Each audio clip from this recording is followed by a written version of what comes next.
Welcome back to Backward Point Podcast. My name is Nazar Sayed, and I am the co-host of this podcast with my brother, Bashar Sayed.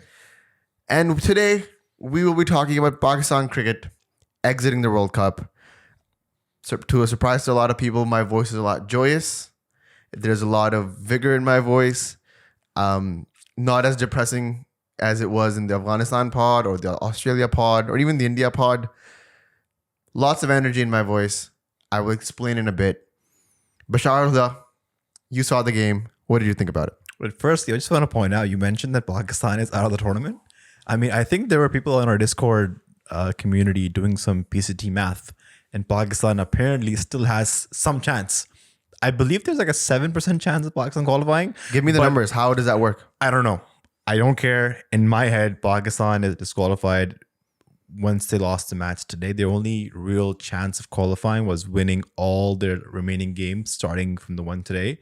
So the only thing that I'm happy about is that this was the closest, most nail-biting match of the ODI World Cup so far, and you can count on a Pakistan team and a South African team to give you that sort of a match.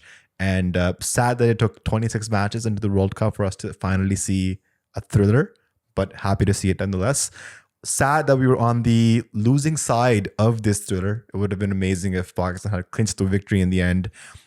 The heartbeat was pounding, the blood pressure was pumping, and The screams were there. everything was there. Yelling at the TV was there. Cold feet, sweaty palms. I'm sure everybody can relate to this. My heartbeat was at 131 at some point. I tweeted this out and I posted it on our Instagram. But my heartbeat was literally at 131, and all I was doing was sitting and watching the game. Your fitness tracker's like, what is this guy actually moving? And then a lot of people were like, yo, my fitness tracker is like losing its mind. It thinks I'm having a heart attack, which we admittedly were. Just right off the bat, wanted to thank the Patreon community. They keep the podcast alive and really, really appreciate it. They send us a lot of questions, which we will be interweaving into this podcast. So don't worry about that. We always drop guys, what are you feeling? What are your questions on the Patreon account? So if there's something that you're interested in, guys, you can check it out. And we've also opened up memberships. So memberships on the YouTube account and memberships on the Spotify account. And the Spotify gang is silent but deadly. And they really listen to us. We have about 1,000 to 1,200 Spotify followers. And they're consistent. They're probably the most dieharded ones of all of our fans, because they listen throughout. The retention on our Spotify is insane. You guys are the real MVPs. So if you guys want to come in and support the podcast, in the description there should be a paid subscriber notification right near the Patreon. Go ahead, do it. It directly supports us. It comes straight to us. It's something like less than a coffee a month, like $2 if you're in the States. So check that option out. We will highly and thoroughly appreciate it. On YouTube, you actually get a little bit of a badge, when you join our membership. And we have like exclusive videos that we release to the Patreon account that we will eventually start releasing to the membership accounts as well. So that's something to think about. Patreon fam, you're the OG. Discord fam, I've said it before. I'll keep saying it. Our Discord community is one of the best Discord communities that I've ever been a part of. It's so much fun.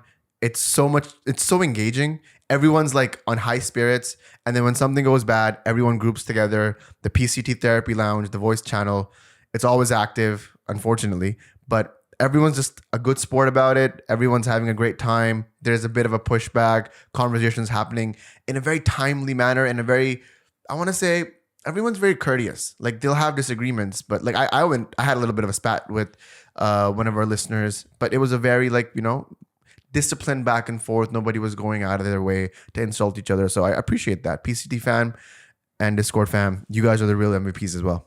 My go-to place for cricket commentary used to be Twitter back in the day. I would say before the Discord community was there. But since we've made this community and people have joined it, we have close to 750 members. Almost 800 now, yeah. My go-to thing during a match is always to go on the Discord chat, go to the live commentary tab and just talk to people, comment, unload my thoughts, vent. And I just think it's the place to be. It's one of the best things we've done as part of Backward Point Podcast, and that was always the vision of this podcast, is to create that non-toxic community. So glad to have that. I wanted to bring something up, not really match related, but a sort of a double-edged sword. Every time Pakistan loses, our podcasts seem to get more plays on Spotify, more views on YouTube. Why do you think that's so? I think in a world full of Wase Habibs and Iffi Bhais and, just straight up toxic agenda-based commentary, I feel like we bring a little bit of a balance, a little bit of a nuance. We don't have an agenda. We just want the Pakistan cricket team to succeed. First and foremost, we are Pakistan cricket fans, and I think it shows, and people want to listen to a balanced review. Obviously, we have emotions, we have thoughts, we have favorites, we have dislikes, likes. All of that is true for anything, for any opinion you hold. But I genuinely I'm going to be honest, this is going to sound a bit narcissistic, but when I'm feeling down, I listen to my podcast sometimes and just be like, yo, what was I thinking at that moment? What was I saying? And, I actually then go back and release some of the old episodes from a couple of years ago onto the Patreon and tell the Patreon fam, hey guys, 2 years ago this happened. Like last year, we lost the final around this time in the T20 World Cup. And I just listened to that whole podcast from 2022 and I'm going to share with the Patreon fam. So it's just one of those things where sometimes I need it as well. And I think that's what the people think as well.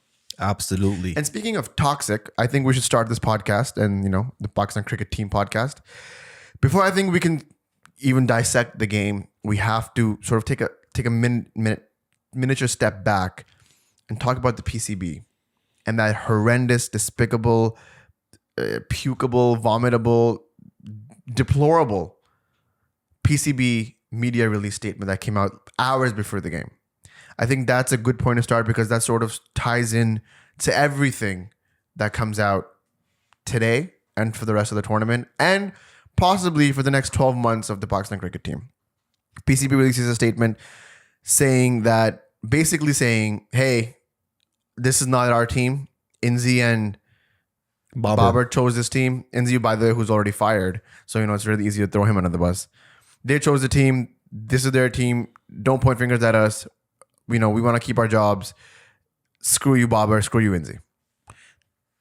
Yeah, I mean, there couldn't be worse timing to have this media release. I mean, we've all known how toxic and unprofessional the PCB has been in the past. And from the way that it looks like it's going to continue to be that way. No, my point is why release this press release at all? The biggest news in Pakistan cricket Twitter yesterday was, is Esanagi still a part of the team or not? Rumors are spreading. I saw some weird clips from old reporters that are just salty about the fact that we have new management, younger management, a management that actually, represents the younger crowd. People are not, the people who are leading this Pakistan cricket team are not from the 90s anymore. They're in this era, 2010s, 2020s. And it just feels like some of the reporters, people have agendas, they're bitter and just thirsty for clicks. And then this media release comes out, which is the most, you're talking about timid captaincy and timid, the way Pakistan is playing this World Cup. If this doesn't speak, I am insecure, then nothing else does. And I'm ashamed. I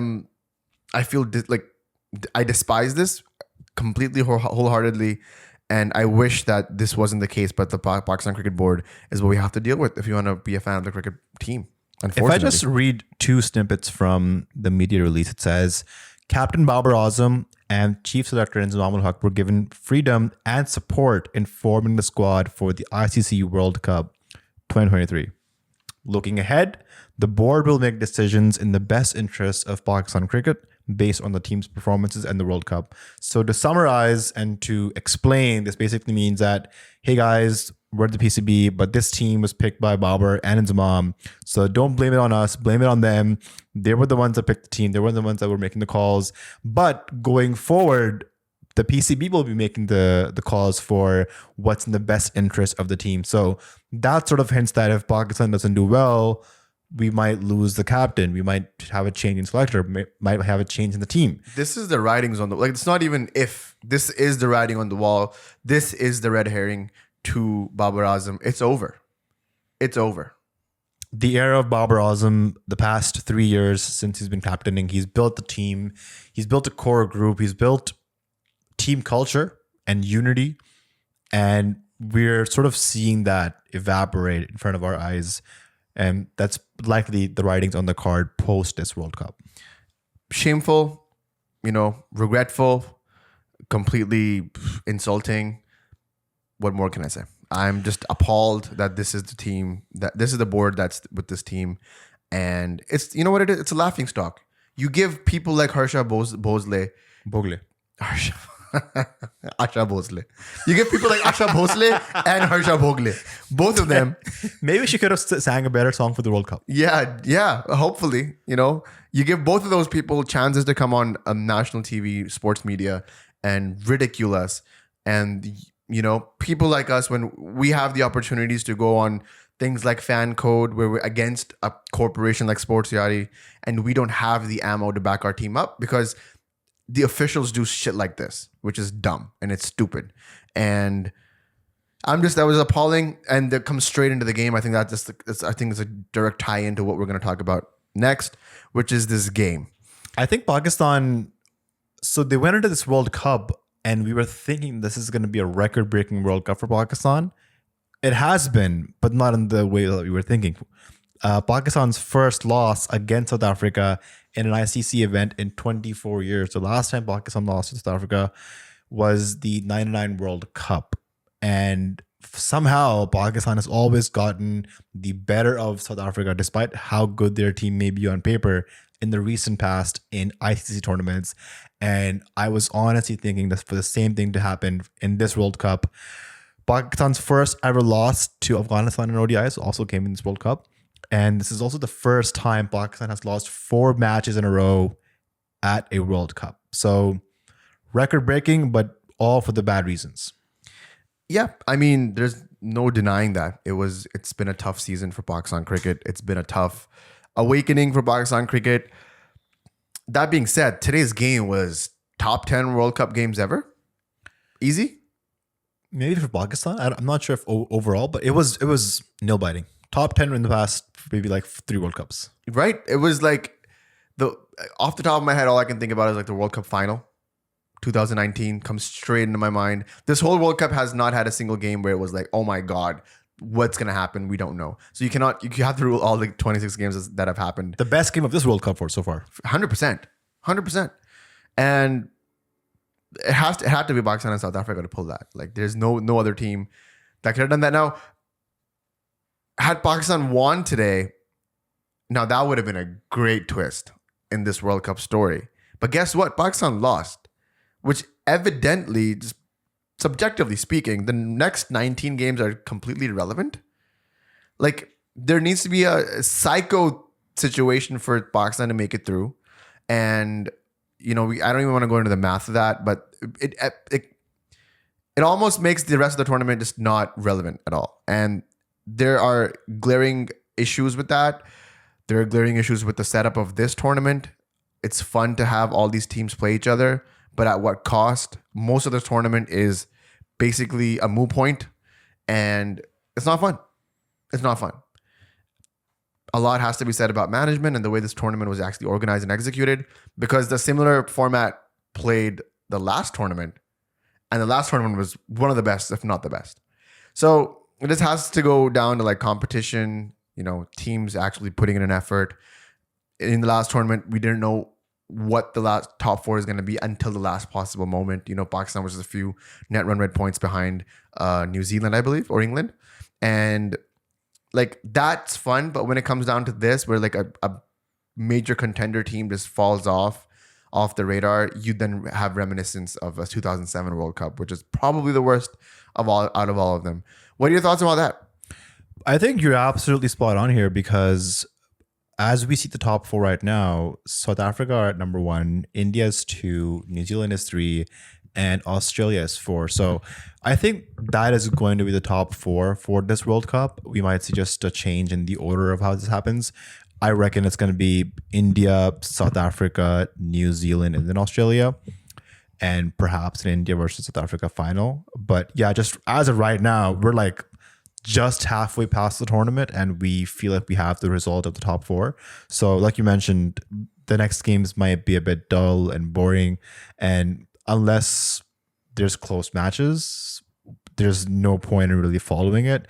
Pakistan, with how their net run rate is, if they don't win the next 3 matches by like 2,000 runs, it's not going to happen. It's not happening. Do you want to get into this game now? let's get into the game. So Babar Azam wins the toss. He bats first.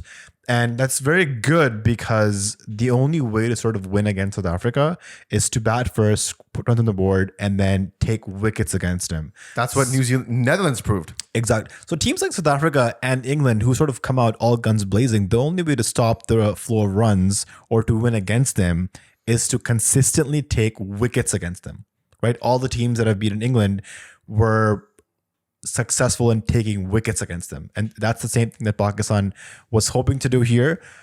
I want to get started with Abdullah and Imam. They were both set up perfectly. It looked like the South African bowlers had done their homework well. And this is a South African bowling lineup without Arabada, who wasn't playing today, without a Norkia, who was injured and out of the tournament. So Marco Jansen stepping up to the plate, setting up Abdullah Shafiq with a short pitch delivery, and the fielder was placed in a perfect position who did not even have to move. So Abdullah being tested against the short ball. I remember Mohammad Haris in our podcast mentioning that the South African or England or the Siena country bowlers, they love to test Pakistani batsmen against short deliveries. And that's exactly what the plan against Jansen was. The more disappointing dismissal for me was the dismissal from Imam, who was out chasing an almost wide delivery, half volley, wide delivery, nicked off and caught it somewhere in the fly slip area. Can you explain what the fly slip is? So first slip, second slip, third slip, fourth like gully, and then you have the fly slip. So it's more like super wide. It's not a short third man. It's more closer in line with the keeper, and it's really wide. And for Imam to nick it off and give it exactly where the fielder was, disappointing. You know, at this stage, at the World Cup, you expect Imam to bring out his best game, but I feel very sad saying this, but it seems like his game is sort of exposed. Like he scored lots of runs the past few years since the last ODI World Cup. He was in the top 5 rankings, but it seems like Imam without a Fakhr is just not as effective. Like Imam needs Fakhr on the other end to help with the scoring rate, to make up for his slow start, because players like Imam and Babar, what they rely on is getting to 50 off like 65, 70 balls. But the next 50 they score is when they actually up the run rate and sort of increase their strike rate. In this World Cup, both Babar and Imam have gotten starts, but they've never capitalized, and they haven't gotten the chance to up their scoring rates after they've gotten to 50.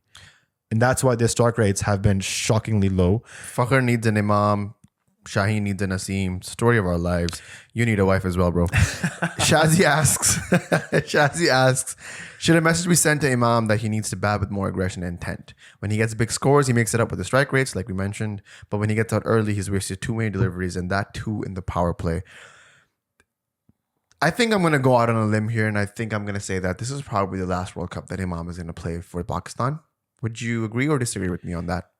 Considering the bench strength we have, so we have Waseem Jr coming up. There's Mohammad Herrera knocking the doors as well.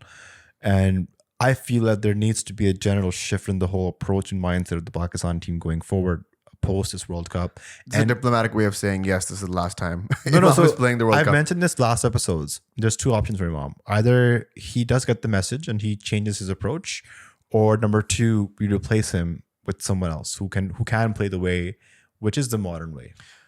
Lots of criticism to Babar Azam about not being clutch. We made a whole episode on it. We made a whole clips on it. Made reels on it. Is Imam Ul Haq clutch? As of right now, no. Can you remember last World Cup game that he won you single-handedly? Like his performance won you. Imam scored 100 against Bangladesh and basically a dead rubber. Was it a match-winning 100? Well, Pakistan did win the match, but it was, like I said, it's a dead rubber, right? Pakistan was already eliminated from the tournament. So I don't think that really counts. Imam scored a few good knocks in bilaterals. But again, like bilaterals, like do we really consider that to be actual, even cricket nowadays? Because we had somebody in our Discord chat saying that Pakistan's numbers were inflated. They were skewed.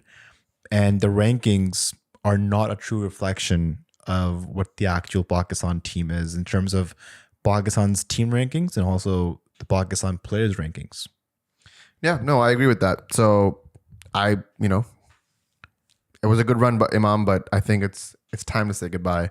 New approach coming in. You know, the PCB release that we talked about clearly indicates that there's going to be a big shakeup, and the people that are going to be shaken up are your Imams, your Fakhars, your Nawazes. Take some more names. Go ahead. You know, I think the core committee that's going to stay is going to be your Babar, Rizwan, Saud, Shaheen. That's about it. Naseem when he comes back. I mean, yeah, I'm just talking about from this 15. Okay. That's probably going to be the one. The Saman Liagas, all of them. I'm pretty sure you're going to see a new 11 next year, and Imam is going to be the first ones to go because it's been too much. He had so many times, so many great positive starts to actually come in and prove himself, and it's just a shame because he's a better player than that. We've seen it. Bilaterals or non-bilaterals, he just has more intent than that. And at least he showed that in the 2019 World Cup. This World Cup, I don't even know what to say. The one thing that I will say is the Fakhar and Imam partnership, I'm going to miss that because after years, maybe even decades, we got a reliable opening pair. Like before the World Cup, you were talking about how Pakistan's 11, like at least 9 players are set.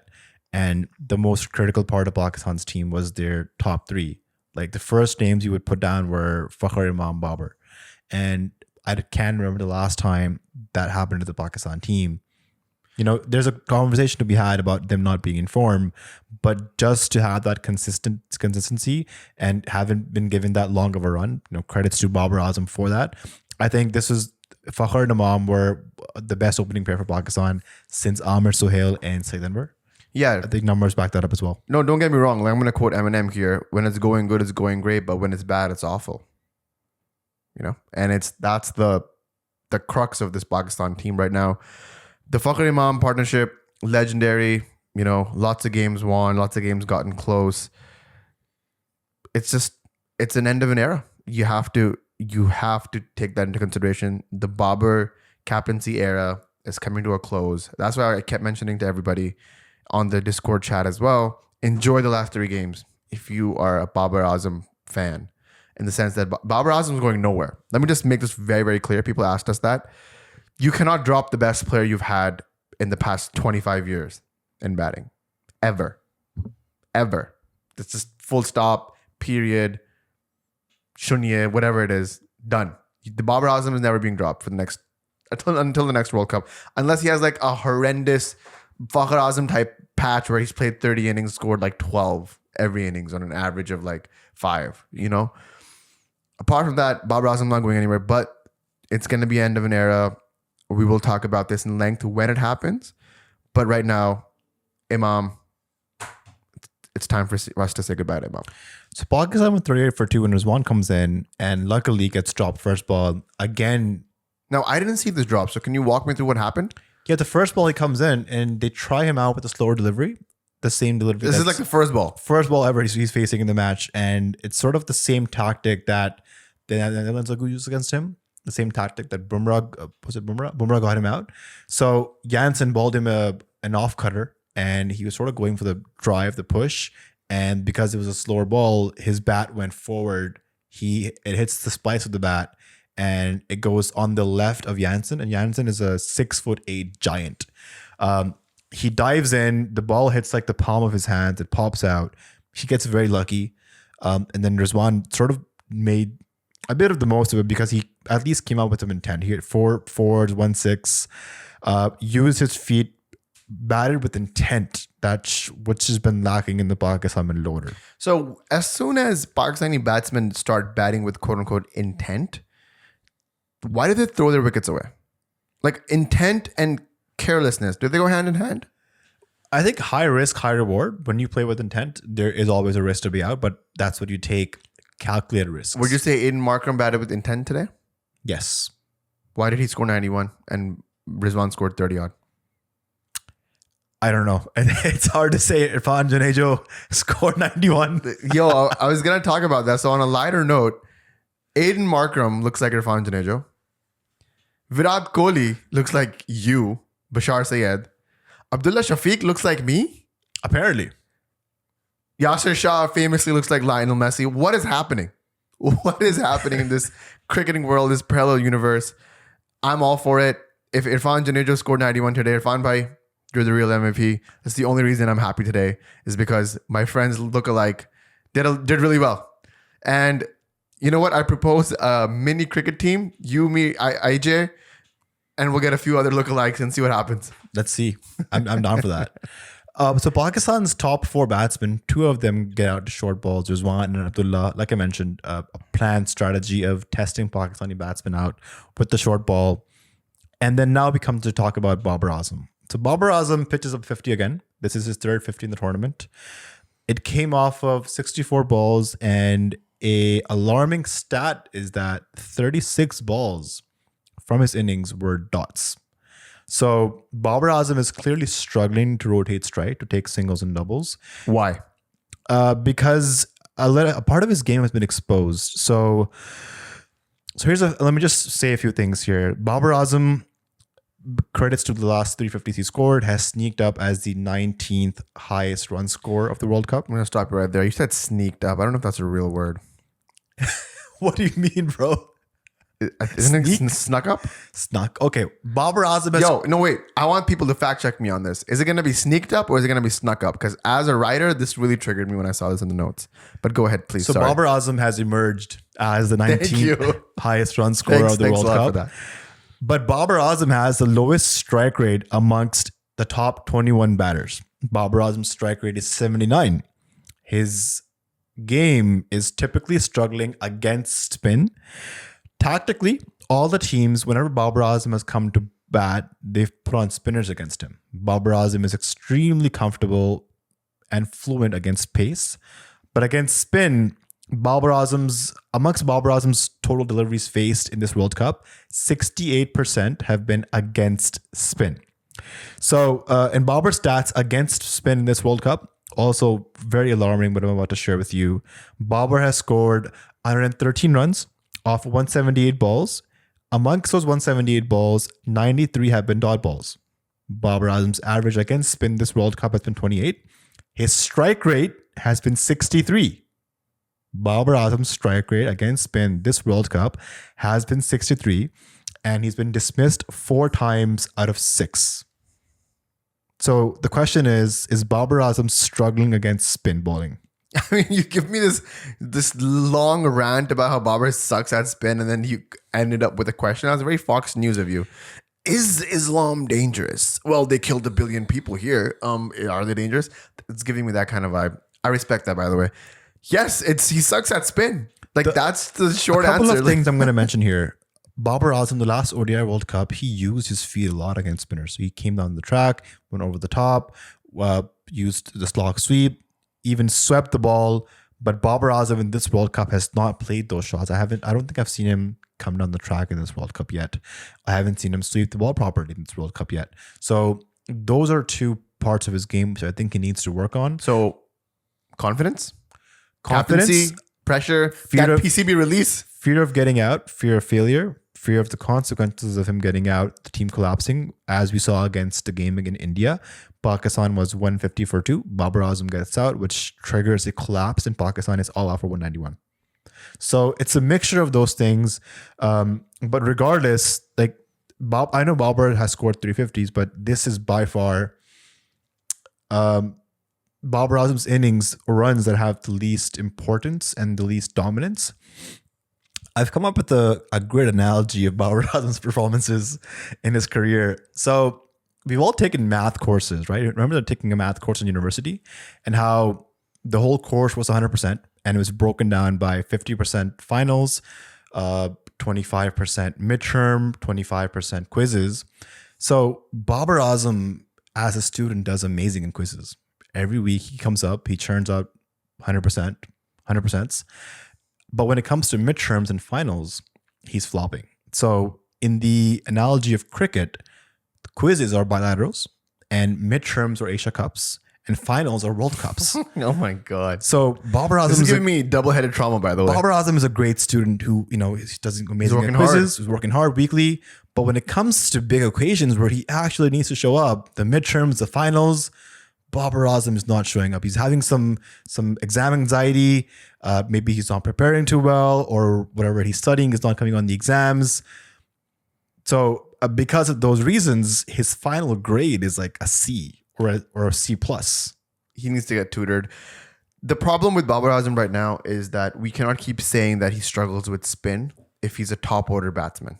If the openers give a good start, he's coming in the 10th, 12th, 15th over. Right? Who bowls in the 10th, 12th, 15th over? Like from 12 to 35, 40, you have spinners anywhere in the world. So how can the greatest batsman that Pakistan has ever produced struggle with that? I can't accept it. I need Babar Azam after this World Cup to go into the nets. I need him to be in the nets for 2 hours a day, every day, for 3 months. I need him to get all the net bowlers that Pakistan can find. The Abrars, I was going to say Nawaz, but Nawaz is not a spin bowler.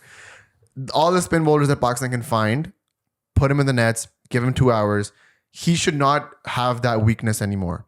If you want to be the greatest of all time, you have to fix that. What analogy was like? Virat Kohli had an issue of getting fourth stump. He fixed it. I was gonna say, I think Michael Jordan had a 3-pointer issue. Like he wasn't really good at 3-pointers. He started shooting 3-pointers. You know, Steph Curry, who wanted to be the greatest of all time, he doesn't have an in-court game. He cannot tackle people in the middle of their key. So he developed his 3-point game, which is now the best in the world. Use your disadvantages as your advantages. Put in the hours, put in the work. And Babar Azam is that one person that I genuinely can rely on and be like, you know what? It's going through a rough patch. Give him 6 months. He'll be back and he'll be whipping the spinners all along the park. Because he has that kind of mentality, the kind of work ethic, the kind of hard work mentality that yields fruits. Imam, no chance. Fakhr, no chance. Right? But Babar, I back him to do that. He needs to do that. If he keeps struggling here, goodbye to the legacy. Goodbye to the greatest player Pakistan has ever produced. His numbers will keep getting inflated, but will he be an impact player or will he just be another Mohammad Yusuf in the canon of Pakistan cricket? What's more frustrating again is the mode of his dismissal. Like there's something to be talked about there that again Babar Azam gave his wicket away and he wasn't really dismissed or outfoxed by the bowler. In this match, he was trying to lap the Brace Shamsi and allegedly gets a very small nick. There's a bit of a controversy on his dismissal. I saw the snicko and it was very tiny spike on the snicko and the umpire gave it out. Moin Khan was like, there should have been a spider cam from the top for me to actually believe that touched the... Because the initial reaction from the bowlers and keeper, like they weren't really sure and Babar Azam was pretty confident. Quentin was sure though.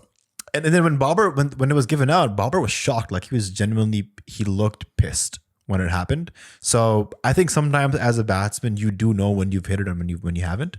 A lot of the times in this day and age, when you nick it, you just walk off because you know it's out.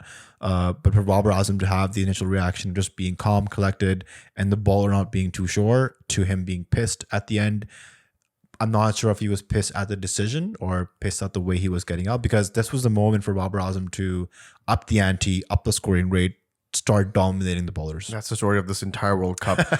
Do you think it was out? Maybe. It's hard to say, but it looked out to me. I mean, it was too close to the bat. But the only thing I would say is it was the spike on the snicko wasn't as large as you typically see for nicks. Do you want to talk about Saud Karachi agenda? Of course. So in hindsight, it looked like Ifti getting promoted wasn't actually the best call, even though Ifti, every time he's gotten in early, he's taken his time and he has dominated against all the bowling attacks. And Pakistan was using Ifti at number 6 as a power hitter, the only genuine 6 hitter on this team. But Ifti's performances in domestic have been at number 4, 50 plus average, 90 plus strike rate. Ifti comes in at number 5, ahead of Saud Shakil. And tactics, matchups, analysis from the other teams. They bring in a wrist spinner, and shocking, alarming stat from Iftikhar is that Iftikhar averages 6.3 against wrist spin at a strike rate of 59. I refuse to believe that your middle order batsman cannot play spin. These are Pakistani middle order batsmen, bro. I refuse to believe that. How are you a middle order batsman if you cannot play the most integral part of this beautiful game of cricket that we love and follow? Like, you can't just be one dimensional. By Ifti, by waiting for pace to come on. Like when pace does come on, he looks like he's unbeatable. But as soon as spin comes on, like he looks like a different batsman, as if he doesn't even know how to take singles and doubles. Abysmal. He's a great chap. Probably his last World Cup as well. Like we were talking about the other day. Expected better from him, honestly. Yeah, you cannot have a glaring weakness. You cannot be struggling against a whole department, a whole fraction of this game. It's like, oh, another basketball analogy. I'm really good at hitting free throws. No, like Shaq. Okay, brilliant example. Shaq was one of the greatest players of all time. One of the most dominating basketball players of all time. You know his free throw percentage is like in the 20s? And if his free throw percentages from the 20s just went up to 75, just like average in NBA, he would have had like 2,000 more points. Would have been one of the greatest scorers of all time. You cannot have a glaring mistake like that literally differentiates wins from losses. You cannot do that. Now, Shaq was, like I said, one of the most dominating players ever, so he made it up in other factors. Ifti comes in, Babar gives him the first over, first ball wide, 5 runs. You know? And in a game like this, it's about margins. It's about close matchups. It's about those fine differences between the two teams that, and at the end of the day, make the difference. So, you know, tough on you, Ifti. You got to do better, buddy. Saud, Shakil, Karachi agenda. Let's go, bro. I want to talk about that. 140, 129 for 4 when he comes in, and has a great partnership with Shadab. Decent contributions from Nawaz, and from Pakistan being 141 for 5 in 25 overs, they almost doubled their runs, and that's a bit shocking because this Pakistan team could have collapsed for under 200 like they did against India, but because of the resistance by Shadab and Nawaz and Saud Shakil's great innings, they were able to put up a fighting total. However, I want to talk about Pakistan's tail because this is sort of one of the turning points of the match. Pakistan gets out in 46.4 overs. There's 3.2 overs to go, which is this is exactly 20 balls. And if Pakistan had added another 30 runs or 35, 40 runs and got it in total up to 300, 310, this could have been a different match, right? If you look at the end, if like the ball wasn't an issue, wickets were sort of the key. But if you add another factor of them needing to chase down the runs within the limited balls, it would have made more risks, which could create more wicket taking opportunities. For South Africa, the deliveries left was not a problem. They had like 45 deliveries left and they needed like 11, 12 runs. The ratio was kind of like that. So they weren't even thinking about, they might bowl us out. So you've taken, as a Pakistani fan and as a Pakistani cricket player in that moment, you've completely taken a whole aspect of the game out. Bowling them out is not an option for you anymore. You're not going to give them 25 straight dot balls and then bring it a run a ball. That's not the option. And that is clearly the blame because you were not able to finish from the top. Your lower middle order gave you a really good stand, man. There was a point where 300 was on the board. Same thing, very reminiscent of the Australia game, but there was a point where they were going to chase that down. 13 overs, 100 runs, you back 4 or 5 wickets in hand, you back and you play any team to chase that down, especially on a flat track like the ones that we're seeing in India. I'm glad you mentioned the Australia match because even in that match, Pakistan, there was a point where they knew they were going to lose. And the mindset from then on should have been to get as close as possible to minimize the net run rate impact. But Pakistan in this World Cup, the tail has just not fought. I remember Imran Khan, former captain, saying that if you want to look at a team's fighting spirit, look at how their tail is biting. And Pakistan's tail has just not wiggled at all this tournament, which is sad. Other teams have batting depth. They have batters till number 10. We just saw this in this game. Like the tail won them the game today. Maharaj has been really instrumental in South Africa, first minimizing their loss against Netherlands. He scored, I think, 40 odd in the end. And then today, he scored an impactful innings, which helped South Africa cross the line. It was just 7 runs, but 7 runs not out and helped South Africa win the match. Yeah, valuable 2 points in the bag now. And, the way that Shaheen got out, the way that, who was the other batsman? Who was the last person to get out? Waseem Jr.? Yeah, the way that these people got out. The one that really pissed me off was Nawaz. Yeah. You have like 5 overs left. You slog. You're 24 off 24. You're almost run a ball, or maybe he was a little bit ahead at that moment. Just knock it for ones, man. Like, take the ones. If they just had played the full 50 overs and it's taken singles, run a ball, 20 balls left, you add 20 more runs on the total, 270, suddenly 290, 295. You don't know what could have happened. Mind you, this is still under par score. 100%. 100%. Like in a tournament where 350, 375 is being scored on average. And Pakistan just chased 350. Yeah. So like, what are you going to talk about? So, I mean, I know it's Chennai, it's a different ground, but the way that the pitch was behaving in the second half, both for this match and the game against Afghanistan, I don't know if Pakistan's bowling is just terrible that they make it look very easy, or if the pitch genuinely gets easier to bat on in these second innings, because Chennai, the ground is very close to the sea. There's humidity. There could be a dew factor. Batting in the lights looked a lot easier. And the way that South Africa got a start, de Kock going after Shaheen. We talk about Babar actually doing out of the box things. Hassan Ali before the match gets a fever. They bring in Waseem Jr. And there's certainly a gaping hole in Pakistan's bowling where who balls the new ball with Shaheen. And lo and behold, Babar Azam brings on Iftikhar. Let's talk about it, because the Pakistan's bowling, we should do a whole other hour podcast on that. It showed up. This is the Pakistan bowling that I think Babar was talking about for the past 6 to 8 weeks, and we were like, you're delusional, man. He almost seemed like that movie from Shutter Island, where everyone's sort of like playing along. Spoilers for Shutter Island, by the way. Leonardo DiCaprio's in that movie. Great Scorsese film. Everyone's like playing along with the game, like, oh yeah, you are a cop, and yeah, Teddy Daniels, blah, blah, blah. And at the end, they're like, we're just effing with you. We're just messing around with you, buddy. You're actually mentally ill and you need to be treated. Like, that's the kind of vibe that it felt like with Babar. And then Babar was like, yo, look at this. Like, this is what I was talking about the entire 6 to 8 weeks before the Asia Cup.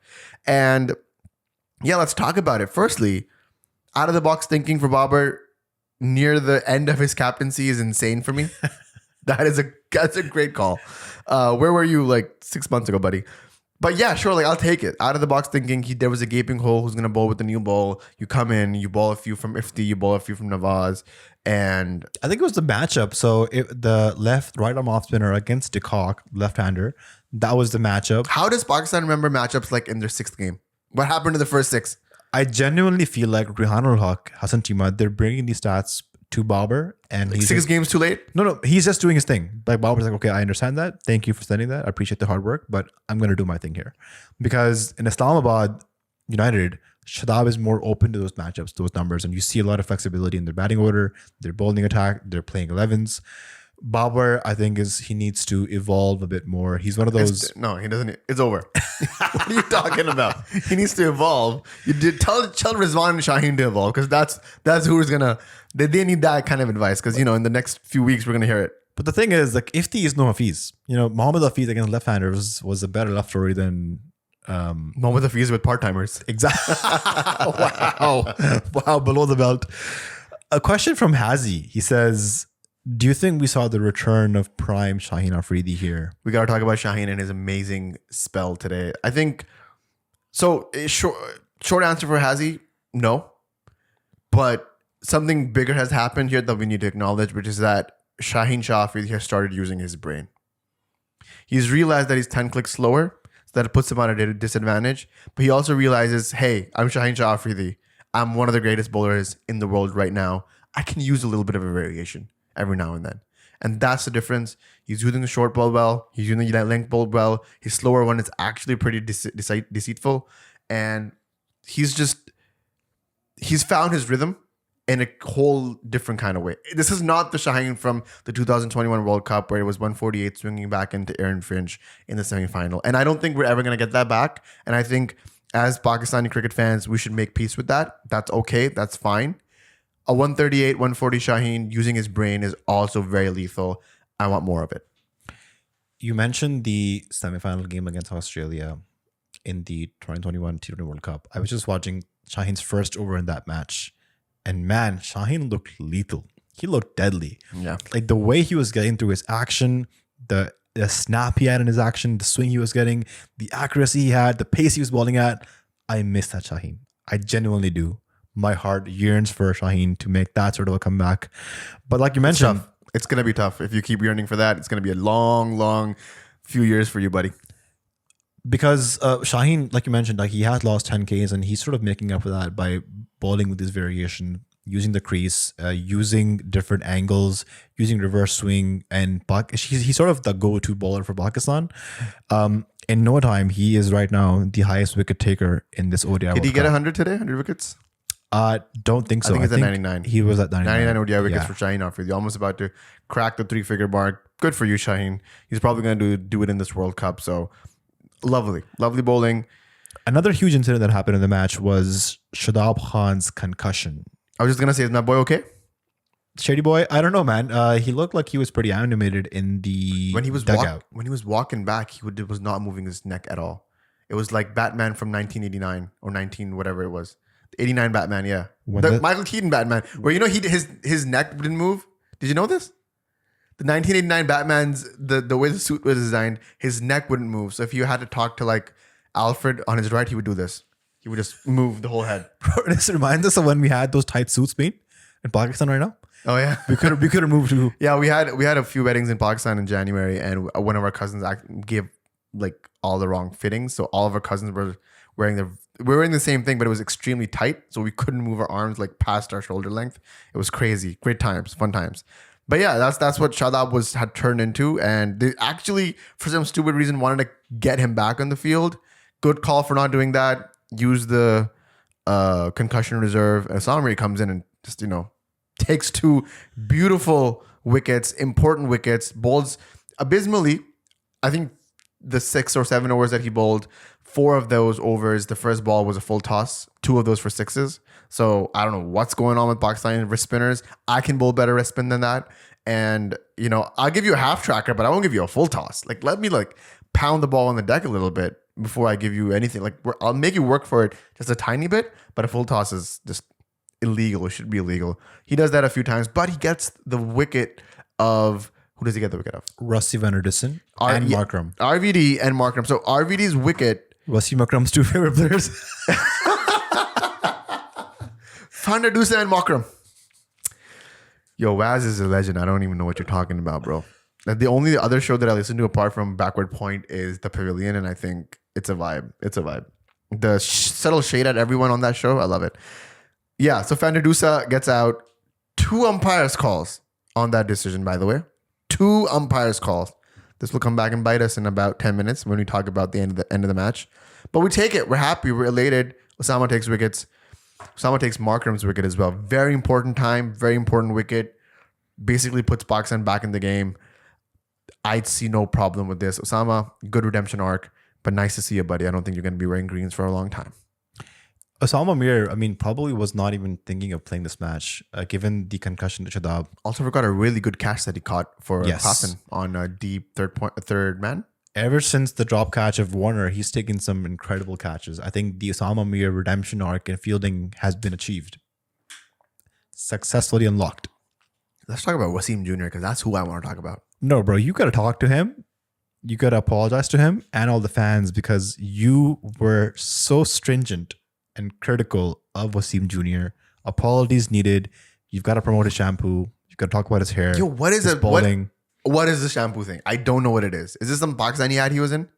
No, I think he just has super silky hair.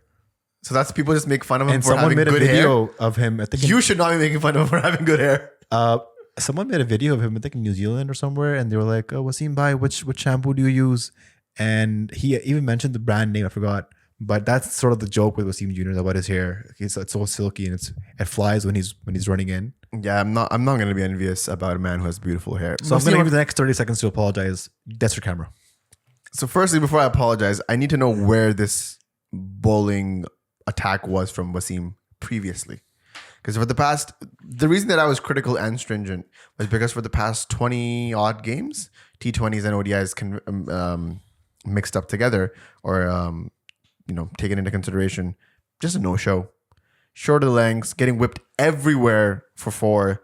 Didn't seem there was no bite in his bowling. There was no variation. No passion, no aggression. No passion, no aggression. No vision. No vision. No bloody, what is it? There's another thing he says. I forget. Like, you guys know exactly what I'm talking about. But all of that, like there was just nothing going on. And then he finds his footing today. I think that I also have to give props to Babar as a captain. You used Waseem really well. And Waseem showed up. Now, Shaheen took a wicket in his second over. Waseem took a wicket in his first over. On World Cup debut. On World Cup debut, he looked like a man with a purpose. A little too late, in my opinion, but nonetheless, pretty good. I apologize to Waseem Jr. for, just being rightfully critical, I guess. I don't know what people want me to apologize. Like, I wasn't being unfair to the guy, but if people want it, I'm here to entertain. His performances and numbers the past few games did deserve the criticism that you made. Yeah. So, respectfully so. Respectfully so. But yeah, he got the key wicket of Klaassen as well, because Klaassen looked like a batsman in this World Cup who's sort of on a mission to just decimate any bowling attack that's coming towards him. So, key wickets by Waseem Jr. You mentioned Babar's captaincy. I thought Babar's captaincy in this match was amazing. Like, where was his Babar Azam before? When I saw the total of 270, I immediately knew the only way Pakistan can win this match is by taking 10 wickets. You are in no way defending these runs, especially when they had that quick start from Quinton de Kock. He scored 24 off 14 balls, 5 boundaries. That just made it even more clear that Babar has to go all out, aggressive captaincy, take wickets. And I just love the way Babar captained today. 100%. Like, that's the sort of aggression that you want and the match awareness that you need from your captain.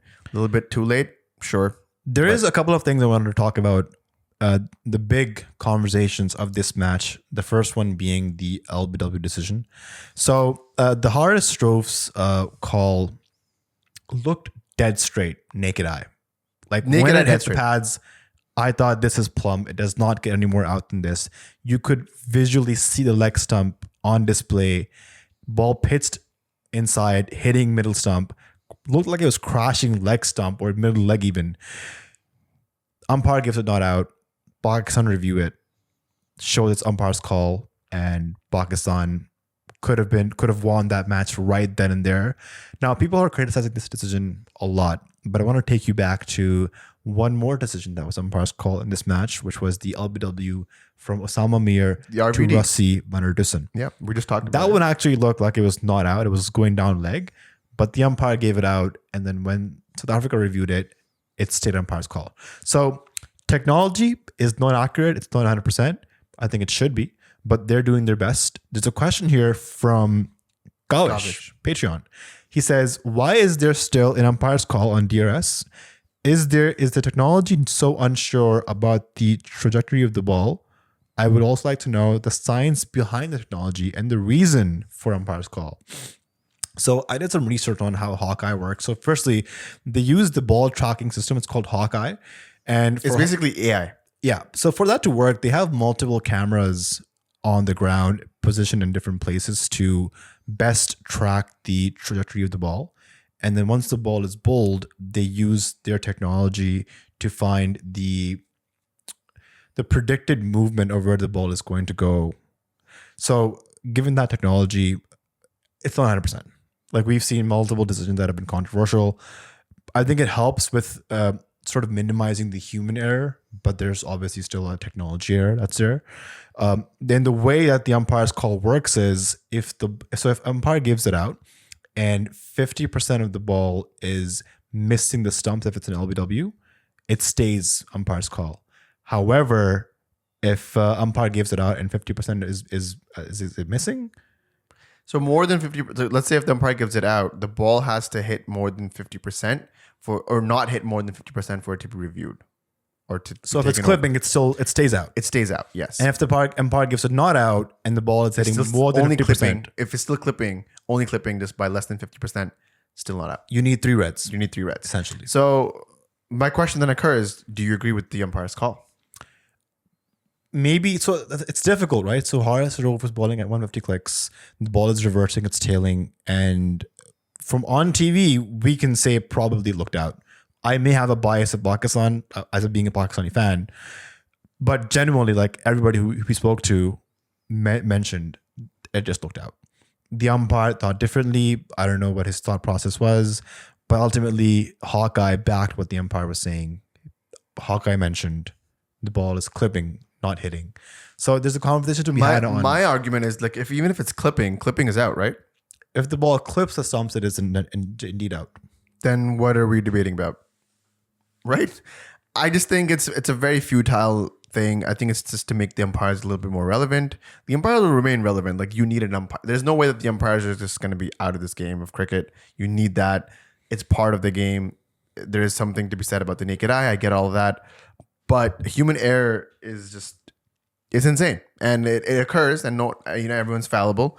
So you come to technology as salvation. And if the technology is saying it's clipping, then it's clipping. You give it out. Umpire's call, it needs to go. I think you'll see this like slowly and steadily get faded out from cricket in the next 5 to 10 years. It has to go. Calls like these in big matches, like this was also quite a big match because it was a do-or-die for Pakistan. Pakistan's, inherently out. But in finals, the Ashes, stuff like that, like you need concrete evidence. You need validation to the decisions that the umpires are making. And if they're being overturned, they should be overturned completely, not just by like overturned, but I'll give you a yellow.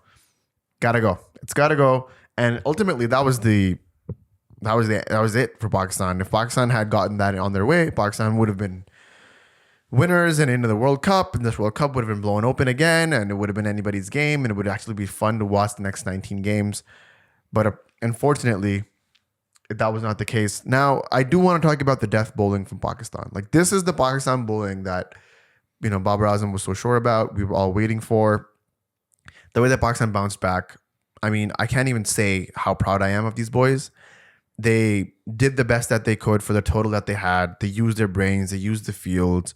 Like that Quentin de Kock wicket that Shaheen got. He did one small change, moved, square leg back, give him a bouncer, go for it.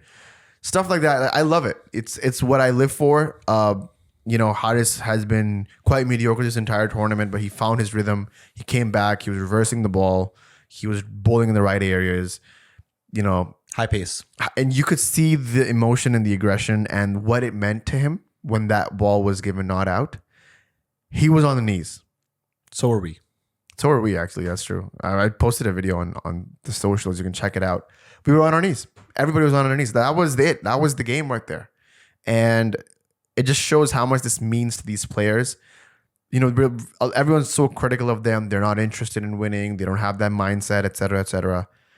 But I've always said that these players are professionals and they've come here to win and they've come here to make a statement.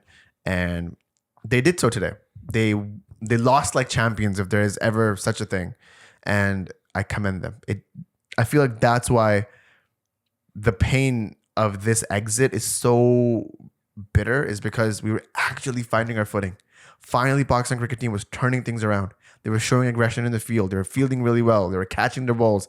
They were making sure that they're always in the game some way or the other. And it was just not their game to win. And when something like that happens, you feel it, man. You feel it in your chest. South Africa were 200 for 4. And from then, Pakistan had triggered a collapse where they go on to be 260 for 9. So they lose like 5 wickets for about 50 odd runs. So that just shows how amazing Pakistan's bowling was. I would have still loved to see Shaheen bowl more Yorkers, more balls on the stumps. Shaheen's last 2 overs were a little bit disappointing. Like they're playing in misses, and I don't want that. I want balls on the stumps. If you're bowling into a tail ender, you cannot expect them to come on the front foot and like try to drive those balls, and then you will be able to finally get the nick and play. When you're bowling to a tail ender, you clean up the tail. You bowl wicket to wicket. You bowl on the stumps. If it's not LBW, it's bowled. If it's not bowled and LBW, then they're chipping it away to someone. We are sort of. I can't believe we just haven't talked about this yet. But Haris Rowe's caught and bowled. Insane catch. Greatest of all time. Ridiculous catch. Greatest of all time. One of the best. Because you have to also consider this man is steaming in, bowling 150. He's bowled a delivery. He's in his follow through. The ball chips at him. He looks at it. He has milliseconds?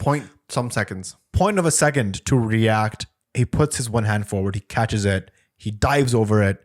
And he is elated. And so are we. We cannot believe he's taken that catch. Such a timely wicket for Pakistan. And Haris Rowe in the death is a different bowler altogether. So that just gave Pakistan the extra hope. And I was really hoping for hardest job to clean up the tail.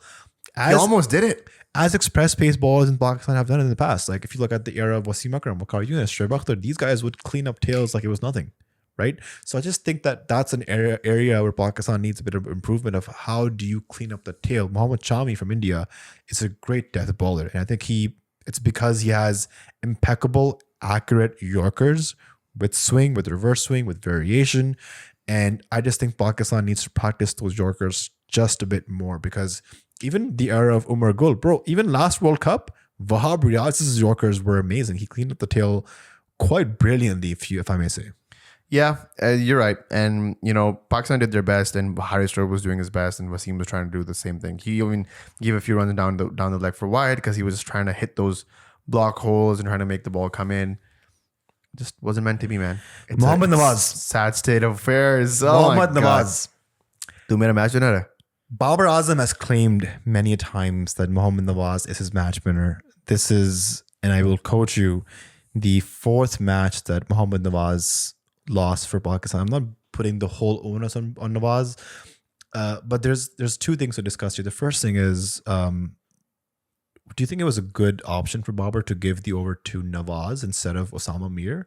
Usama Mir had already taken 2 wickets. He had a lethal googly. He could have outfoxed the batsmen and gotten the wicket. He could have tricked them out. Whereas Nawaz was more of like a stock left arm spin, not even spinning. It was like darting it in. So let's talk about the decision to give the over to Nawaz ahead of Usama Mir because there's a team huddle before that over.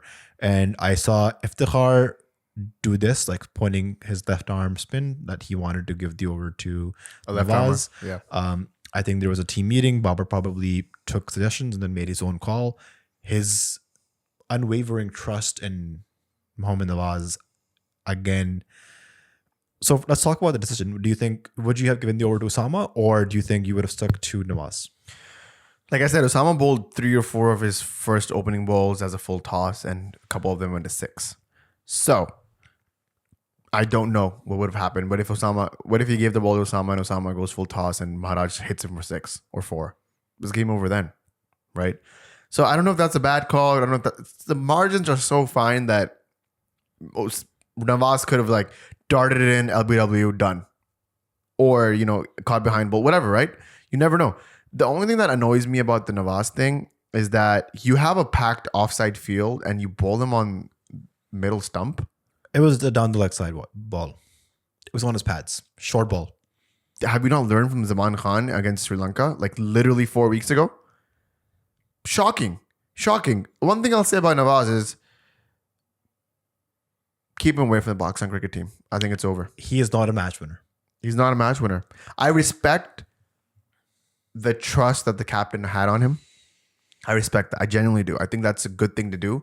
You back your players up, right? And after the Kohli incident in the 2022 World Cup, I respected the fact that, and I appreciated the fact that Babar backed his player. He didn't let him become like a statistic. He really pushed with Nawaz for that year.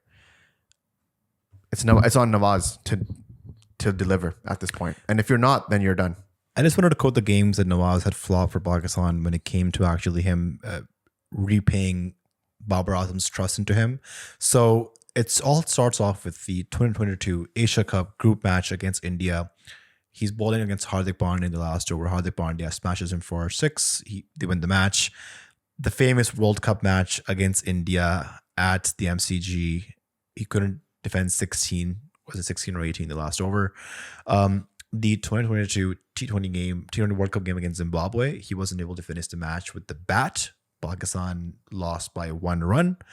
And then today, in a position where Pakistan needed a wicket, needed to stop the flow of runs, he again disappoints. And I just want to incorporate a question from Taimur Khan from Patreon. He says, is this the last straw for Babar in backing Nawaz? Because Babar Azam surely looked pissed at Nawaz in the end, and he has all the rights to do so. Yeah, it's the end for Nawaz. I don't think he'll be near. He'll play a lot of PSL games, a lot of league games. It's over for him in the green. I'm sorry. It's so sad because who was going to replace Nawaz? There's others left arm Abrar. spinning. No. Like if you're looking for a genuine left arm spinning all-rounders, I think there's Zafar Gohar, who's a good option. Imam Waseem could be brought back. You could also groom other spinners. I think there's someone that's called the Sufyan Mukim, who is a left arm, like a Jadeja. Abrar. Abrar is Just there. bring back Abrar, bro. Give him give him that confidence that you give Nawaz and see what happens. I think he'll do wonders for Pakistan in the future. So Pakistan is virtually out of the tournament now. Let's talk about the next steps. There's a question from Patreon, Ammar Amnani. He says, I don't know if this is too early to say this, but he says, who should be our next captain? Should we build a separate team for T20s, ODIs with different captains? And if yes, who should be the captains of those respective teams? I'm going to tell Ammar it's very, very early to say any of this. It's very premature. We still have 3 games left in this World Cup. I think you and I will take our time, sit with this, see what happens post World Cup, and then come with an educated opinion on this. But I don't want to be emotional and be like, oh, make Shaheen captain or make Rizwan captain or make Nawaz captain. Like, it's just, I don't think that'll be fair because we're coming from a very emotional place right now. Obviously, we're out of the World Cup, but I'll reserve judgment on that for now. Yeah, because one thing important to mention is that Pakistan doesn't play in ODI. I think in the next 12 or 13 months, right? So the That's whole insane focus stat. post this World Cup is yes, the Australia series, and then the next T20 World Cup just to happen in the USA and Caribbean. But there have always been times where Pakistan like sets up a random series like 6 weeks before. So I'm not saying that Pakistan will play 0 ODIs in the next 12 months. I'm just saying they just don't have anything scheduled. Like the Afghanistan series came out of nowhere that we just played in Sri Lanka. So Yeah, that's because I want to incorporate the question from Taimur here from Patreon. Taimur Rabbani says, do you want to see Pakistan play more ODIs in between World Cups? And he also asks, what seems like an appropriate number to you given the 2025 Champions Trophy coming around? So I've done some research. I went back and saw how many ODIs players used to play, and like a peak Waseem Akram would play around 20 ODIs a year. So this that was could also be- the peak of ODIs though. Yes, so like 25, maybe even 30 if it's a World Cup year. And just for reference, Babar Azam, Pakistan's strike ODI batsman, one of the best ODI players right now, has played just the 18 ODIs in the last 3 years. 18 in the last 2 years? 18, 20, 20, 21, 22. What is that? What math is that? 3 times 6? 6 in a year? 6 in a year. And that is to consider that there were a lot of more T20s. So So that's the problem, right? When it's a T20 World Cup year, you don't play ODIs. And when it's an ODI year, you don't play any T20s, virtually none. I don't know. ICC has to find a balance to make that both of those things relevant and make both of those things equally important. What is the answer? I don't know. I like the Tri-Series thing where there's actually a cup that you're fighting for. I also like the whole, having an Ashes type series with every team. The Indians have the Alan Gavaskar series with Australia. Pakistan has the Bino Qadr series, is it? yeah. The Bino Qadr series, also legendary. So like stuff like that really does make it more exciting. But ICC has to find a way to make it happen. Otherwise, it's tough. Yeah. So we're wrapping it up, and I wanted to do something, and I wanted to end it on a sort of a poetic note. I've said this on the Discord voice PCT therapy today, and it made me think, and it made me want to talk about one of my favorite breakup songs of all time. So in the PCT therapy session, I said that Pakistan cricket team is like that ex that your friends convince you to break up, and then you do, and then you look back and you're like, maybe she wasn't as bad as everybody was making her out to be. Like, she called, she was a good friend, she would listen. I just got, I started listening to my friends, and I made this hasty decision, and now I look back and I regret it. That's how I felt watching this game. I was like, maybe I was too harsh on Waseem. Maybe Babar isn't a bad captain. Maybe, right? So that brought me back to one of my favorite breakup albums of all time, which is Bon Iver's For Emma, Forever Ago. If you haven't listened to it, top 10 or top 5 at least best breakup albums of all time. And from there, his hit single is called Skinny Love. And so I wanted to just recite a few lines because I can't sing and everybody will leave this podcast if I do. But Skinny Love is from this perspective of the Pakistan cricket team. And skinny love basically means that, it refers to the idea of a malnourished or an unhealthy relationship between two people. So PCT and the PCT fans, they have skinny love. And I'm just taking this off of genius.com. In this song, the narrator knows the relationship isn't in a healthy place, but he's still praying that it will keep going because he feels like he needs it. And if that does not describe the Pakistani fan and the relationship with the Pakistani cricket team, then nothing else. I just want to read this couplet and then we can sign off. And so the chorus of Skinny Love goes, and I told you to be patient, and I told you to be fine, and I told you to be balanced, and I told you to be kind. And in the morning I'll be with you, but it'll be a different kind. And I'm holding all the tickets, and you'll be owning all the fines. This is the Pakistan cricket team talking to its fans. We were patient, we were balanced, we were kind, and yet they still found a way to disappoint us and break our hearts. Come on, Skinny Love. Just last this year. That's me snapping, which is basically like, and rapping snap, terms. Oh, snap. Yeah. I mean, I felt it, man. I was listening to this in the car today because I went for a drive after the game. Like, we started this podcast high energy and very elated and just trying to get positive vibes. But truth be told, after this game, I couldn't speak to anyone for 3 to 4 hours. I just went on a walk, went on a drive, and I just wanted to, take in the fact that Babar era is over, most likely. World Cup is over. We got to wait 4 more years. 4 more years. 2019 was probably the best year of my life. I have a lot of close connections to the World Cup. The Cricket World Cup is the reason I ever met my wife, and now we're married. So I have a very close relationship with this sport, with this game, and you introspect, you reflect, and Pakistan we're virtually out of this World Cup, as they should be. And I'm not gonna cut corners and be like, oh man, this will happen and that happen. They should be out, fair and square. They were bad. They don't deserve to be semi-final contenders. Yeah, but then that makes me sad, right? That I have to deal with those feelings. And I played Skinny Love in the car, and I could not. It was like every song I played in the car was it made me think about the Pakistan cricket team. Like Anti-Hero from by Taylor Swift was making me think about Pakistan. Downers at Dusk. Downers at Dusk. That was a tough one. But this one especially, I was like, if this does not describe the Pakistani cricket team and their relationship with the Pakistani cricket fan. I also feel for your son, my nephew, Mikhail. The poor guy was born the night of the India versus Pakistan match, and he is yet to witness Pakistan team win a match in a World Cup. His entire life, Pakistan has lost. That's a fact. Tough on Mikhail. Hopefully he'll get through it. Whenever he realizes that he is the reason. No. My kid's an angel. I think he'll have better days with the Pakistan cricket fan. What I hope and pray is that he has better days than we did. And because I feel like our father had the worst time with Pakistan cricket, and then we had a better time, and then I hope that Mikhail has a better time. I think this is a good place to end it. I hope you guys didn't find this a bit corny. I mean, I guess it was a bit cheesy, but it had to be said. Pakistan's out of the World Cup. What do you want us to do? We are an emotional people. Thank you for watching, listening, supporting the podcast. Patreon fam, you guys are the real ones. Thank you for sending in your questions. Discord fam, you know who you are. You guys are the real ones. Spotify fam, silent but deadly. If you guys want to be a part of any of this community, want to sign up for the memberships, want to sign up for the Patreons, just help grow this podcast, links are in the description, guys. What are you waiting for? Click, click, click. And we'll see you guys in the next episode, whenever that is. Cheers.